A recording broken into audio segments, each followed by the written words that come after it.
ಎಲ್ರಿಗೂ ನಮಸ್ಕಾರ. ಸಂಕ್ರಾಂತಿ ಹಬ್ಬದ ಶುಭಾಶಯಗಳು. ನಿನ್ನೆ ಎಲ್ಲ ಚೆನ್ನಾಗಿದೆ ಅಂತ ಅನ್ಕೊಂಡಿದ್ದೀನಿ. ಬ್ಯಾಚುಲರ್ ಪಾರ್ಟಿಗೆ ಬಂದರೆ ಈಗ ಪರಮ್ಮ ಸ್ಟುಡಿಯೋಸಿಂದ ನಂದು 2ನೇ ಸಿನಿಮಾ.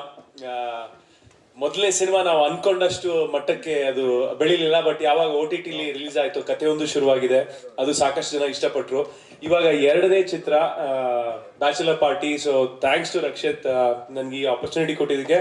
ಯಾಕೆಂದ್ರೆ ಈ ಸಿನಿಮಾನ ಖಂಡಿತ ನಾವು ಹಿಟ್ ಮಾಡ್ತೀವಿ ಅಂತ ಒಂದು ಭರವಸೆ ಇದೆ, ಆಮೇಲೆ ಒಂದು ನಂಬಿಕೆ ಇದೆ.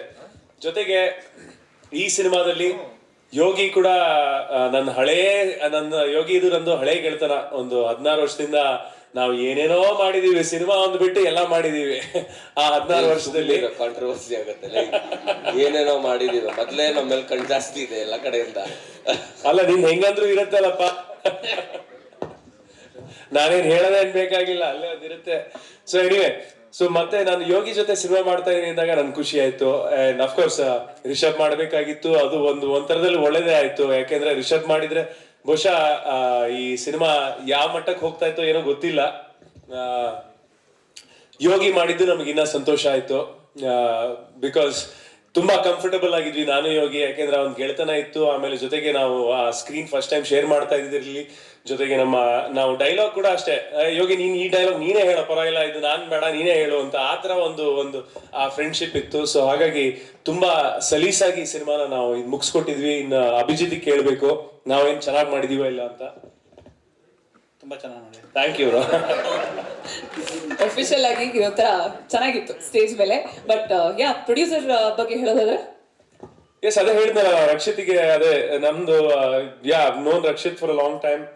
ಸೊ ನನ್ ಮೇಲೆ ಪರಮ ಸ್ಟುಡಿಯೋಸ್ ಇಂದ ಸಾಕಷ್ಟು, ಅಂದ್ರೆ ಯಾವ್ದೇ ಕತೆ ಬಂದ್ರು ಒಂದ್ಸತಿ ದಿಗಂತನ್ ಹಾಕೊಂಡ್ ಮಾಡೋಣ ಅನ್ನೋ ಒಂದು ಯೋಚನೆ ಅವರಲ್ಲಿದೆ. ಅದಕ್ಕೆ ನಾನು ತುಂಬಾ ಥ್ಯಾಂಕ್ಸ್. ಸಾಕಷ್ಟು ಸಿನಿಮಾ ಒಳ್ಳೊಳ್ಳೆ ಕತೆ ಬಂದಾಗ ಅವರು ನನ್ನ ಬಗ್ಗೆ ಯೋಚನೆ ಮಾಡಿದ್ದಾರೆ, ದಿಗಂತನ ಹಾಕೊಳ್ಳೋಣ ಅಂತ.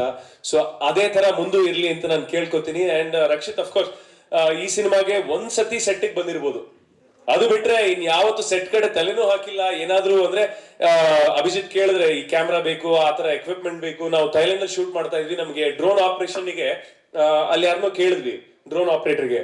So he was really expensive. So ಅವಾಗ ರಕ್ಷಿತ್ ಏನ್ ಹೇಳಿದ್ರು, ಹೊಸ ಡ್ರೋನೇ ತಗೊಂಡ್ಬಿಡ್ರ, ನೀವೇ ಆಪರೇಟ್ ಮಾಡಿ ಅಂತ. ಹೊಸದ್ 1 ಅಲ್ಲ 2 ತಗೊಂಡು ಆಪರೇಟ್ ಮಾಡಿದೀವಿ ನಾವು.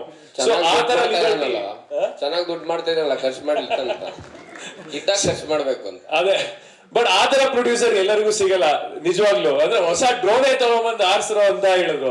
ವಿಟಿ ನ್ಯೂಸ್ ಕನ್ನಡ, ಸಾಮಾಜಿಕ ಬದಲಾವಣೆಗಾಗಿ. ಇನ್ನಷ್ಟು ಸುದ್ದಿಗಳಿಗಾಗಿ ನಿಮ್ಮ ವಿಟಿ ನ್ಯೂಸ್ ಕನ್ನಡವನ್ನು ಲೈಕ್, ಶೇರ್, ಸಬ್ಸ್ಕ್ರೈಬ್ ಮಾಡೋದು ಮರಿಬೇಡಿ.